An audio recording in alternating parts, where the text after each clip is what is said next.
As early as 1620, the Mayflower arrived at Plymouth with 41 adult men, who then issued the Mayflower Compact and laid what later came to be described as the foundation of a democratic and free America. But 1 year before that, the first enslaved Africans from West Africa had already arrived in North America. From then until the end of the American Civil War, over a period of more than 200 years, around 600,000 black people were transported to the United States through the infamous Atlantic slave trade. By the time slavery was abolished, the black population in America had grown to around 4 million. Compared with the North, which had shown anti-slavery tendencies relatively early, the rise of the cotton industry after 1800 bound the Southern states even more tightly to the institution of slavery. This, of course, led to countless black people suffering under all kinds of tragic conditions. But from an objective point of view, it was precisely because the plantation owners lived in comfort, idleness, and privilege, enjoying the fruits of others' labor, that black workers, while carrying out their duties in different positions, were able to slowly, quietly, yet stubbornly infuse their own culture into the lives of those who ruled over them. One typical example was food. These were dishes made with cheap ingredients, yet marked by a distinct style and rich, powerful flavors. During the Black Liberation movement of the 1960s and 1970s, this food culture gained a specific name: soul food. Soul food originated among black people under slavery. As it developed, it continuously absorbed and blended cooking characteristics from Western Europe and Native American traditions. Eventually, it became one of the major roots of what we now know as Southern American cuisine, a cuisine associated with warmth, simplicity, richness, and deep flavor. Today, this is the story we are going to tell.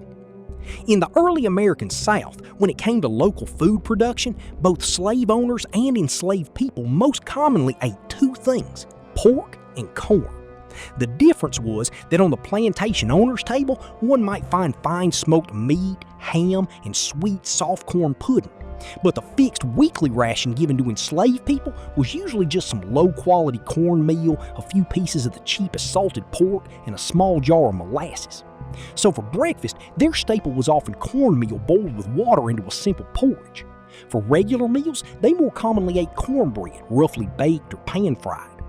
For a long time, some people attempting to defend slavery would put forward the argument that the enslaved laborers who worked all day on plantations actually ate fairly well. But according to the research of the well-known American culinary historian Michael Tweedy, the enslaved people who could generally eat enough were mostly strong adult male skilled laborers. As for the elderly whose physical strength had declined, children and pregnant women, even basic subsistence was often out of reach. In short, on most plantations, the amount of food enslaved black people received was entirely determined by the value of the labor they were able to produce. For this reason, among black women at the time, there was a common survival practice: hiding part of their food in their hair, just in case they needed it later. Of course, in order to maintain the health and work motivation of enslaved laborers, slave owners would usually grant them a limited degree of freedom, allowing them to find additional food for themselves. The main methods included allowing black laborers to cultivate small plots, raise animals, hunt, gather wild foods, and make use of scraps. When it came to farming, black people mainly chose crops they had long eaten in their West African homeland, such as black-eyed peas, okra, and rice. These crops became some of the earliest and most classic ingredients of soul food. Among them, the most famous is undoubtedly okra gumbo. Africa is the original homeland of okra. Even the earliest linguistic source of the word can be traced back to Bantu languages in Africa.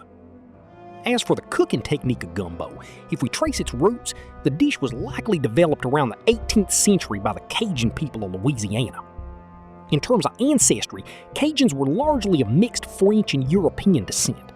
Since their ancestors had lived in French colonial territories, their cuisine carried certain influences from French cooking. In its basic early form, gumbo was essentially a soup thickened with okra. People would then add a powder made from ground leaves of a North American native tree. And if they were lucky enough, they might also add hunted meat such as rabbit, squirrel, or even alligator, or small shrimp, crabs, and shellfish gathered from nearby waters. As for the luxurious versions of gumbo today, they are far more elaborate. First, one has to prepare a roux, a mixture of fat and flour cooked together.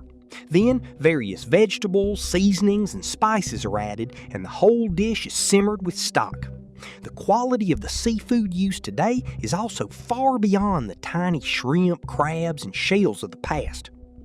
Other classic soul food dishes include black-eyed peas and rice, made by cooking rice together with black-eyed peas. It is believed that this dish may have originated from a West African rice and bean dish from Senegal. Black enslaved people who fled to the American South as refugees after the Haitian Revolution brought with them red beans and rice, carrying Caribbean and French influences. Meanwhile, black people transported through Spanish colonies brought to the region a mixed rice dish similar to Spanish paella, jambalaya.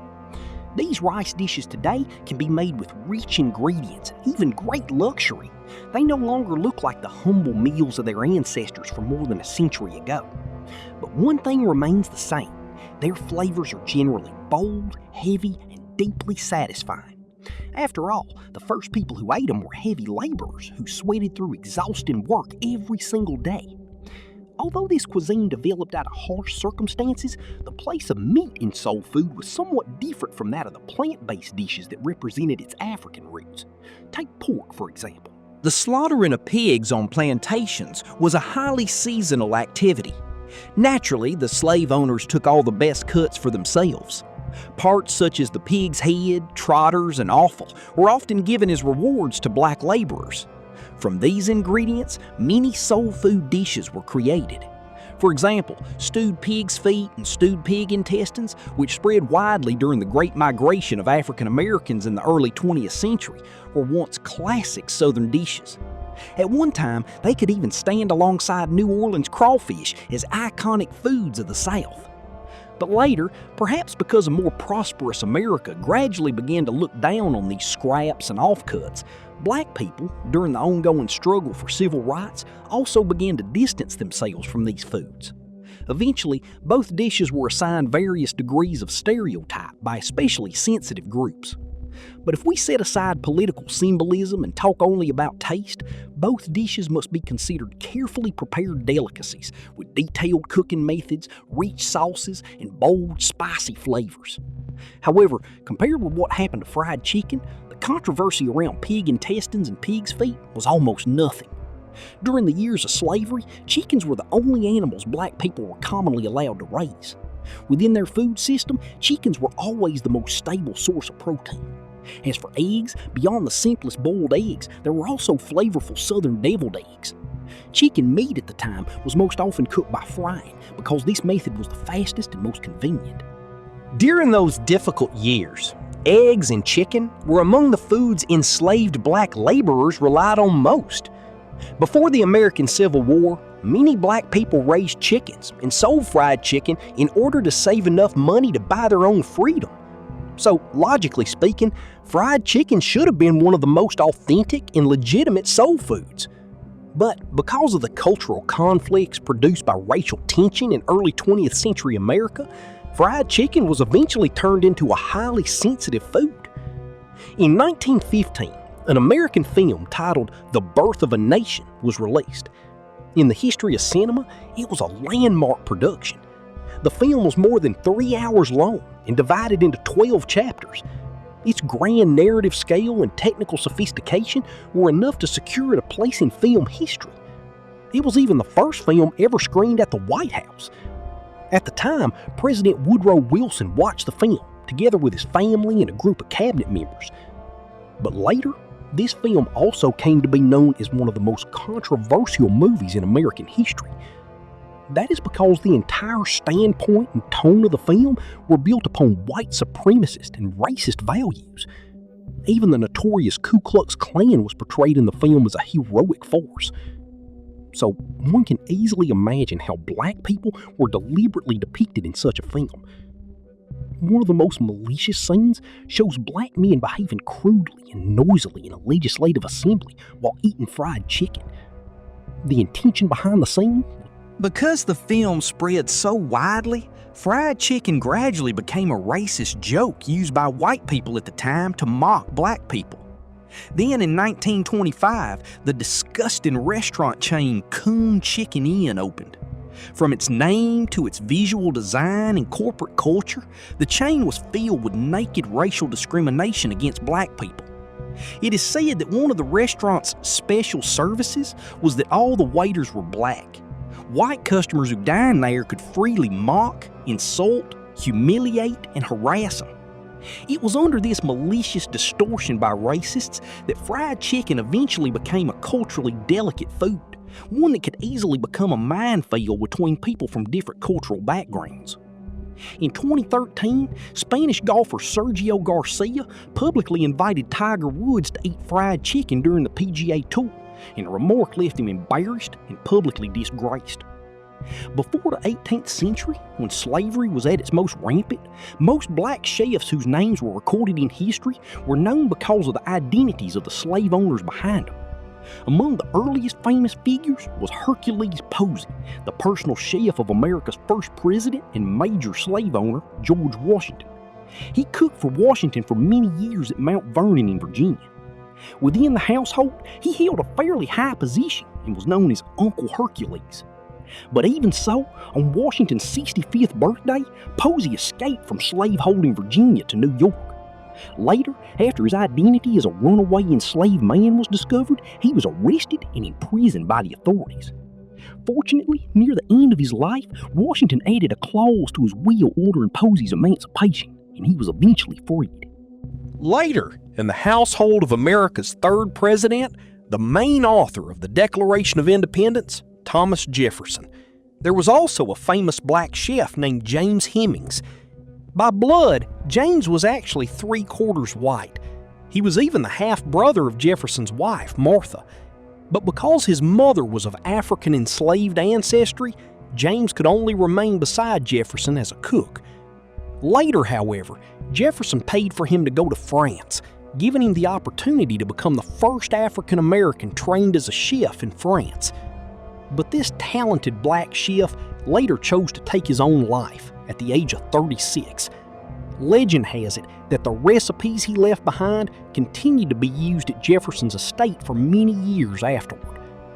Compared with the unfortunate fates of these two early black celebrity chefs, the 19th century brought gradual change. As the African American population rapidly increased and slavery-related policies began to loosen and waver, truly outstanding black entrepreneurs and restaurant owners began to appear in American food culture. The most notable among them was Thomas Downing, known as the Oyster King of New York. In his early years, Downing served in the United States Army. Around 1820, he came to New York. He started as a street vendor, but through diligence and intelligence, he eventually rose to become one of the wealthiest figures in New York. When the great writer Charles Dickens visited America, New York held a welcoming banquet for him. The catering service chosen for that event was one of Thomas Downing's restaurants. At the height of his success, Downing even expanded into overseas business, sending New York oysters to customers around the world. Even Queen Victoria, who was famous for her love of fine food, tasted Downing's oysters and praised them highly. The Queen even had a letter of thanks written to Downing and specially presented him with a valuable gold watch. Unfortunately, despite Downing's extraordinary achievements in business, the political environment of the time meant that he did not legally obtain the status of an American citizen until April 9, 1866, when the Civil Rights Act was passed. And as if fate itself had arranged it, the very next day, Downing, a man who had spent his life working for equality and abolition, quietly passed away.